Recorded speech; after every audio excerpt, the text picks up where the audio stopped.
Welcome back to machine design. This is the portion of the class where I start crushing your willpower. Please like and subscribe for more uplifting content. Last week I introduced a problem to you in class. We didn't get all the way through it because we only have 50-minute classes, and quite frankly, it's a very challenging. Got hair out of place. Gotta fire my makeup artist. You're fired. I'm gonna go drop an elbow on him later. Oh, dang it, another one. The problem with having curly hair. Alright, well, anyways. Just to recap, a problem that I gave you, we had,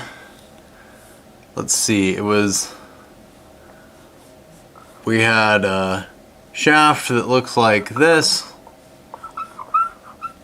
where this was a 4-inch diameter, this was a 2-inch diameter, this would be maybe the XY plane. We ended up coming up with a number of equations that came along with this shaft. We had sum of the forces in the x direction is equal to 0. Sum of the forces in the y direction is equal to, pretty sure that was FG 2.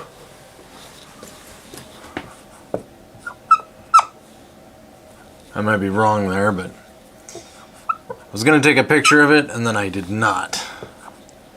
And that is minus FB1y minus FB2y, and that's equal to 0.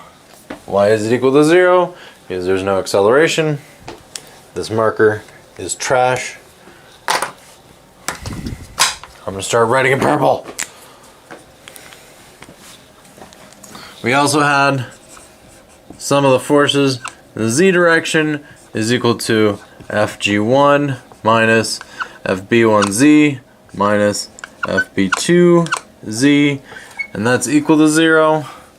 We had the sum of the moments in the XX direction was equal to 2 times FG1 minus 1 times FG2, and that's equal to 0 because they're counteracting moments. Yes, Orlando asked if the 4 and the 2 are diameters. This is, I'm going to go ahead and say that this is DG1 equals this, and this is DG2 is equal to 2 inches. So 2 is this number right here is 1/2 DG1, and this number right here is 1/2 DG2. So it's half the diameter of the first gear, and this is half the diameter of the second gear, because that's the radius. The radius is ultimately what's going to be the distance from the center line to where that torque is being applied. Okay, so we have this torque equation. Now this equation right here, the purple is not better than the black was. On, live, my friend. This equation doesn't tell us anything.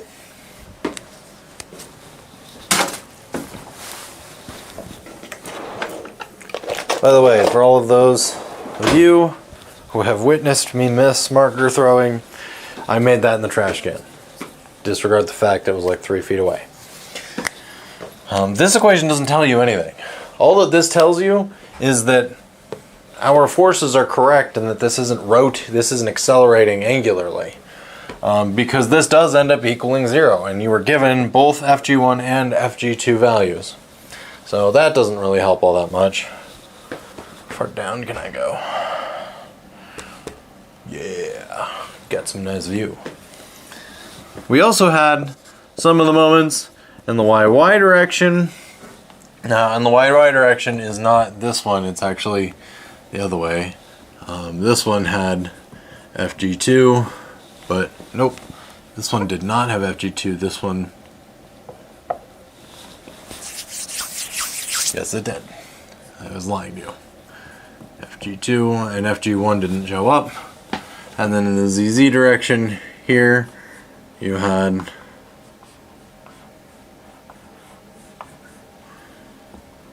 this force, FG1, X, Z, and in that direction, the MYY, I know we had 7 inches between bearings, and then there was, what, 1 inch, 5 inches, 6 inches between this bearing and that one, or 1 inch between bearing and the gear, just geometry. Tyler Sherrill asks, what is the 1/2 DG1 and 1/2 DG2? This is the radius of the first gear, and this is the radius of the second gear. Basically what that is when we have our circle like this, the center line that we're taking all of our moments about, this is where you have your 2 bearing forces applied. So then you've got your FG1 here and your FG2 here. This center point here is where all the moments are being calculated around, and 1/2 of DG2 would be this distance here from where the moments are calculated to where that force is applied, and 1/2 of DG1 is this distance from the center line to here. So it's just calculating the moments about the center of that gear. Anyway, so some of the moments in the YY direction, this is equal to, if we go to our XY, nope, if we go to our XZ system, we have a bearing force being applied here, we have a bearing force being applied here. In order to take some of the moments in the YY direction, we have to calculate distances from some point. We'll calculate the moments about some place here. I'm going to go ahead and pick this place. You'll get the same value for your forces no matter what location you pick for your moment, but I'm just going to go ahead and invalidate the force from the bearing 1. So the sum of the moments is going to be equal to this distance here is 1 inch, and this distance here is 7 inches. So that is, okay, 1 inch that FG1 creates a positive, so it's 1 times FG1 minus, and then this distance here, that creates a negative moment, so that's 7 FG, nope, FB2Z, so this is FB2Z, and this is equal to 0. Okay, we know what this value is, we do not know what that value is. Okay. Similarly, you could have done this about the other side, and you would have ended up with, this would have been a 6 and that would have been a 7, and you could have solved it that way. Some of the moments about the ZZ axis is, if we're looking at the ZZ axis, it's at this diagram. We can go ahead and take, we got here your FB1Y and your FB2Y. We can go ahead and, you know what, I'm going to take it about this axis just for funsies. So we have 1 inch from here to here, and we have 7 inches between bearings. So this right here ends up being a negative moment. So this is -1 times FG2 plus 7 times FB1Y, and that's equal to 0. Okay, now we know that FG1 is equal to 860 pounds, and FG2 is equal to 1720 pounds. So we can start doing some math. We can take these two equations right here, and what we do not know, I'm going to go ahead and write over here.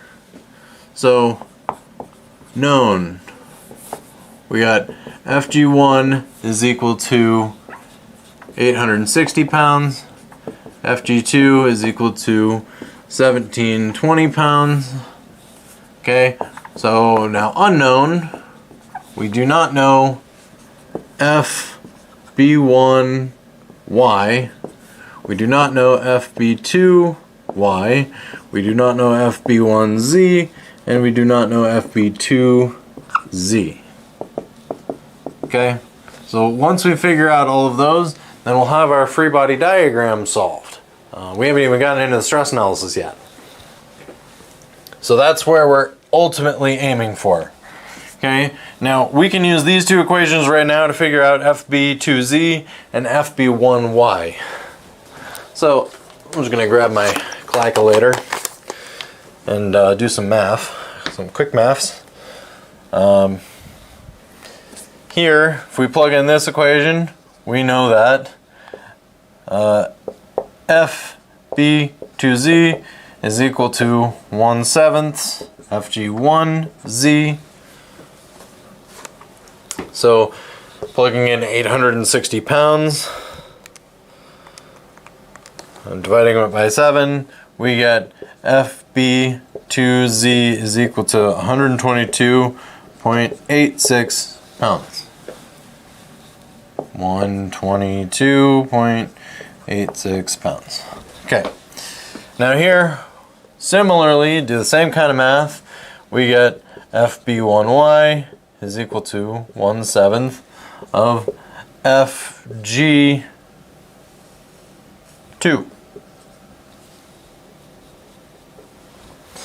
Okay, so dividing that by 2, we get FB1Y is equal to 245.71 pounds.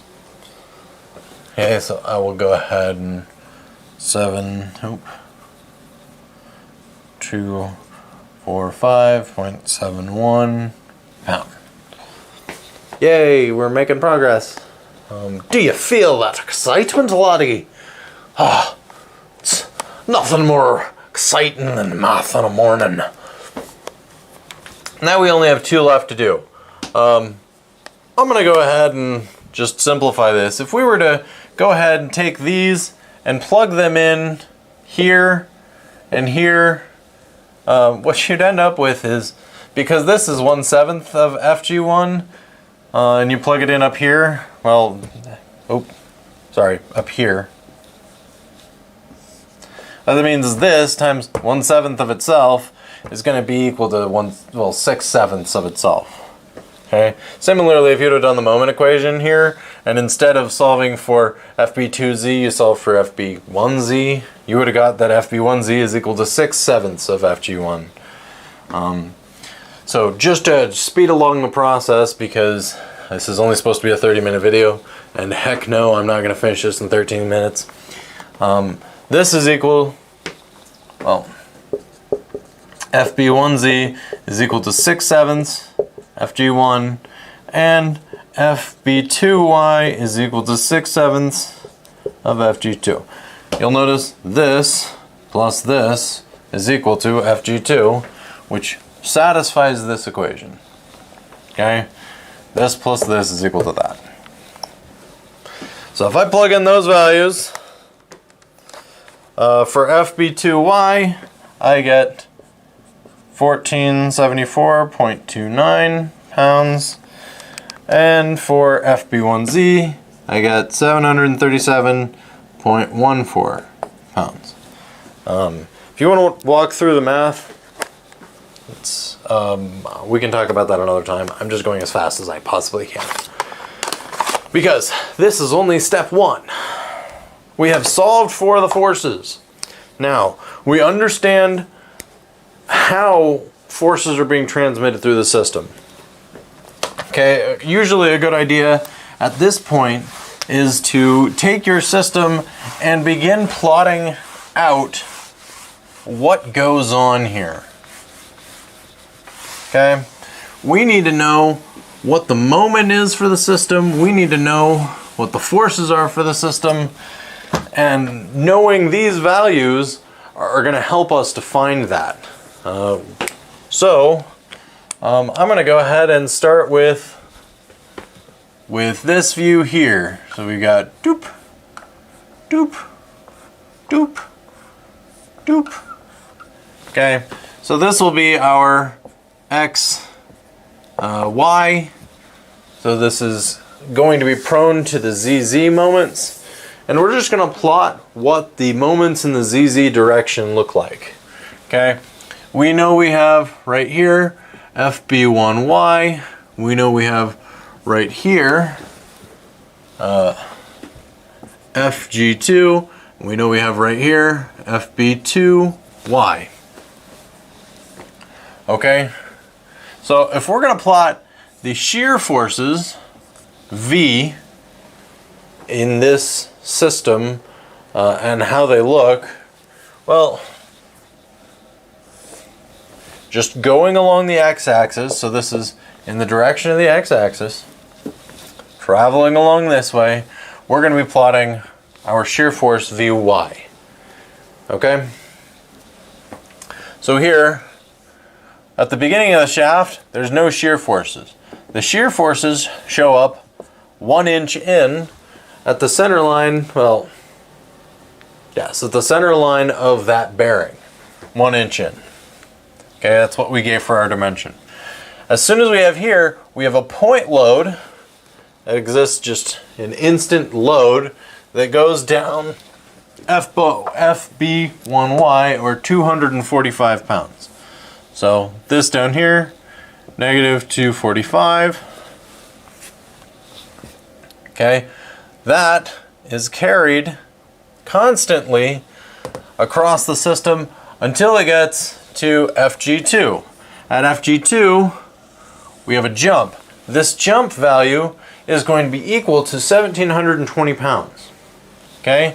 To where we reach our maximum value up here. Notice this is not to scale because 245, and this up here is 1474. Okay, to where then this goes down, and right here we have a drop that is equal to 1474, and we have no force here. So this is our shear force in the y direction diagram in the xy direction, Vy versus x. Okay, great. From this, we can then derive our moment equation. Okay, moment equation. We have no moment, we have no moment. If we start taking the moment about this point, as we move forward, we'll notice that this ends up being the slope of the line down here.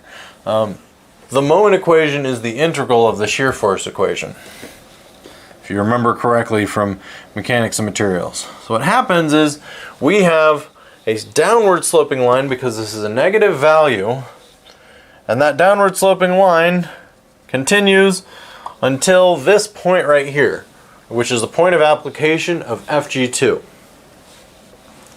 This value right here, if I trace it over, is going to be equal to the distance between these two, which is 6 inches, multiplied by what FG2 is. Okay, or I guess you could look at it as if we're going from this side, we have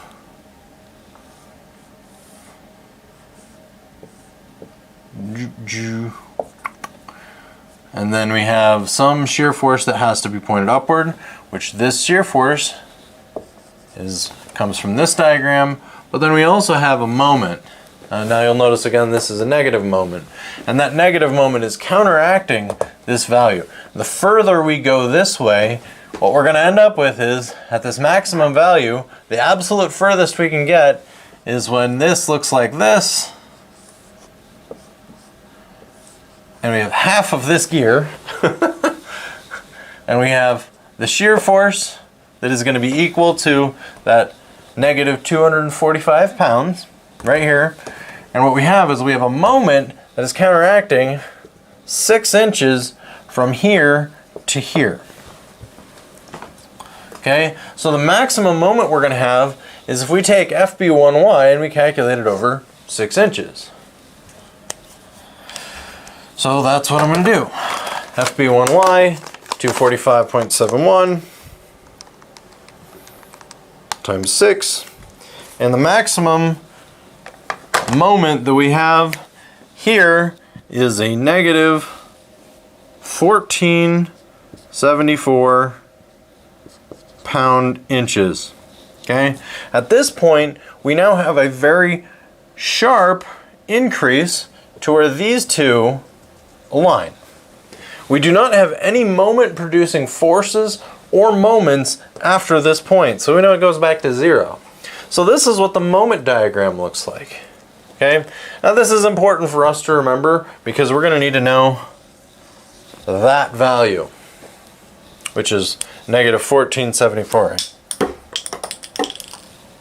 I should probably write that better. Negative 1474 pound-inches. Okay, so now we got the shear force and the moment diagram on this side. What we'll go ahead and do now is we'll draw the shear force and the moment diagram for the XZ direction.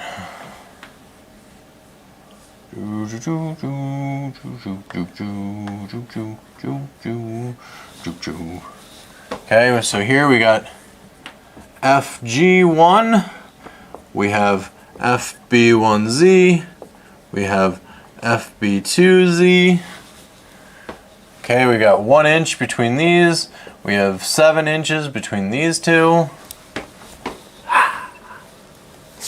So what we'll go ahead and do is we will once again plot the shear force diagram. So I'm gonna go ahead and this time I'm gonna try to draw the scales right. This time I made this look a lot bigger than it was and this look a lot smaller than it was. So we'll change that. So this is now, we're gonna be plotting the shear force in the Z direction. That's shear force downward according to this. As it pertains to X, the X direction. Okay, so what we have here is we have nothing, nothing, nothing, and then we have a downward shear force of FB1Z, which is negative, well, yep, negative, boop, boop, boop, boop, negative 737.14 pounds. It goes for 1 inch, and then here, at the point of application of FG1, this goes upward to where now we have FB2Z, where this over here is 122.86 pounds. And that goes over to FB2, where now this jump right here is 122. This jump right here is worth 860, and this jump right here is worth 737.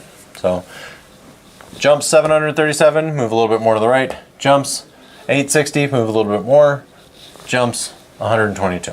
Okay, so this is what our shear force diagram looks like. And we can take this, and if we integrate it, we will get our moment. Now once again, this point right here is the beginning point where we start to have a moment. We then have a constant downward slope on our moment diagram from here to here. At this point, the slope changes and now it becomes positive. And at this point here, the moment's over. So if we go from left to right on this shaft,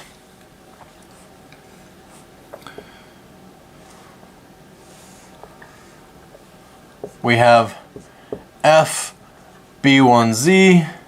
and then we have some VZ, and we also have some moment in the, well, this is in the YY direction. This moment over here was in the ZZ direction. This is in the YY direction. So So we have some moment that is counteracting FB1Z. The further we get, the more that moment becomes. Okay, the closer we're taking our cross section to FB1Z, so this is where our cross section is, the smaller that moment's going to be. But the farther we get from it, the larger it's going to be. Now that's a very large value for FB1Z, which is why the slope is so high. Once we get here, which the maximum value occurs right before you have the point of application of the force FG1, right before then, so it's not even on this diagram yet, that's where this peak occurs. At this peak, which is the point of application of FG1, we experience our maximum moment. From then on, the moment actually decreases in the member until FB2Z, which after that, then there is no moment in this direction. So plugging this into our calculator, the distance here is 1 inch. So what that means is the maximum moment that we experience is going to end up being a negative 737 pound-inches, or 1 inch times 737 pounds. Okay, so now we know the maximum value for MYY, we know the maximum value for MZZ, and we know the locations for this. Okay, this occurs at point of application FG1. This occurs at FG2. Now the difficulty that we see here is that we actually have a maximum moment. We have a moment present for both of these, but they're maximums at different locations. Here, the maximum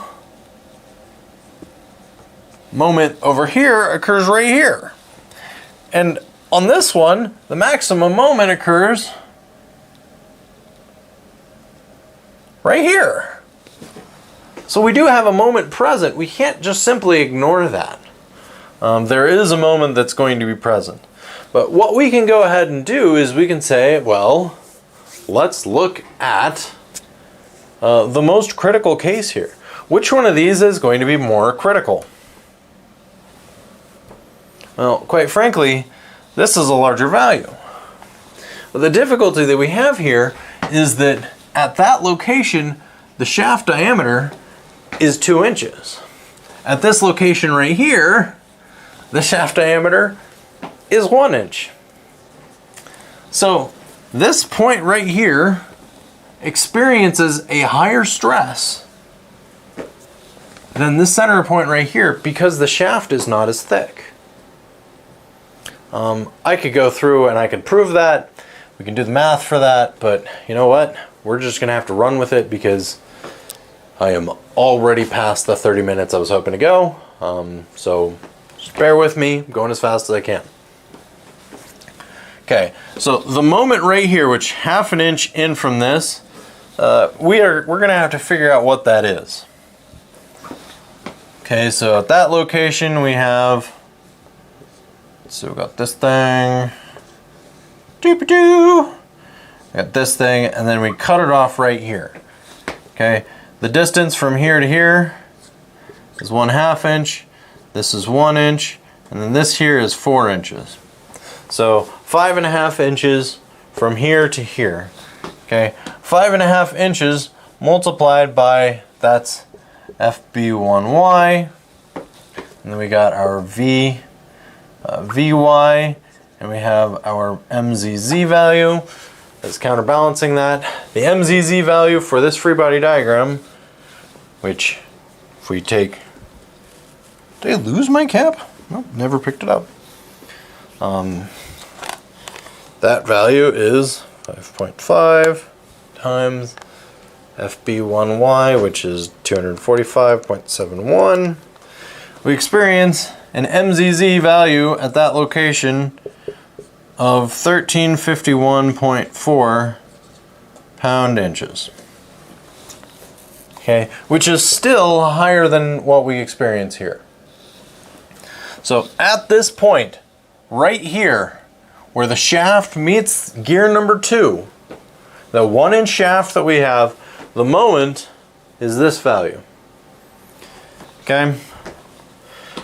At this point, right here, for that shaft, the moment is going to end up being, let's see, that's 1.5 inches from FB2Z. So 1.5 times 122. At this point, so this is at shaft connection to gear 2. And then MYY is equal to 1.5 inches times 122. 1.5 times 122.86. This is going to equal 184.29 pound inches. And again, these are both at the same location. Shaft connection to G2. So once again, the goal of what we're trying to do here is we're trying to find the maximum shear force. We're trying to find the maximum bending stress that is created by this. I'm going to focus on bending stress because I'm going to promise you right now that the shear stress here, maximum shear stress, is going to be this value divided by times 3/2 divided by an area of a 1-inch diameter circle, which isn't going to be very big. Shear forces tend to be shear stresses tend to be much smaller due to shear forces than bending stresses do. Again, you can prove that, but I don't have time to do it here. Maybe we'll do it in lecture this week. Depends on whether or not I'm gonna continue talking about mechanics and materials stuff, or whether or not we're just gonna give up and move on. In any case, we now have two moment equations, two moment values at the same location. That location is right here, right here. We determined that because this moment diagram, this moment is just significantly larger, and because this shaft is really small right here, what you would want to do in a real life application is you want to go through the math and figure out what the moment is here. Figure out what the moment is here, figure out what the moment is here, figure out what the moment is here.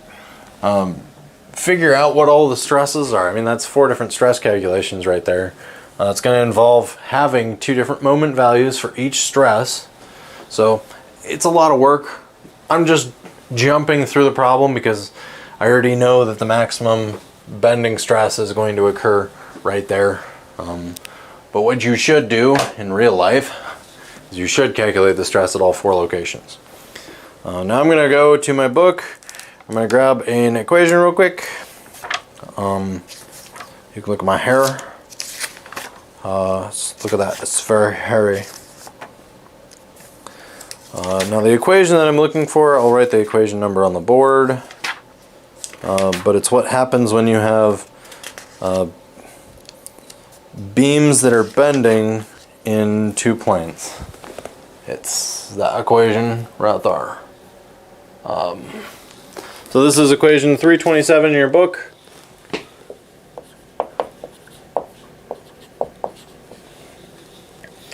And sigma x is equal to mzy over iz plus myz over iy. Okay, so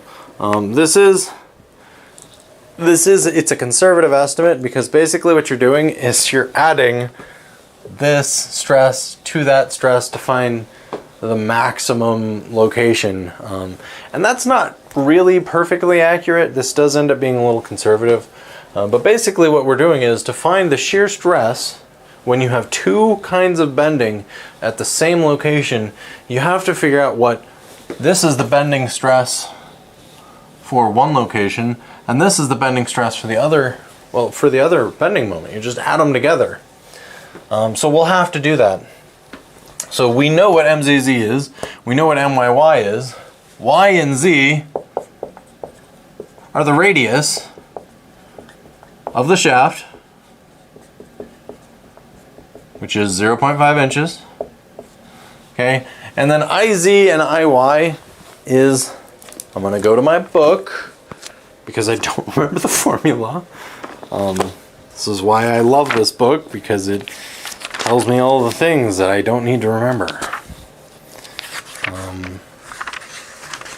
I think, which table was it? It's a table that has all of the geometric properties for different shapes. And that is, got it, table 818. So from table A18,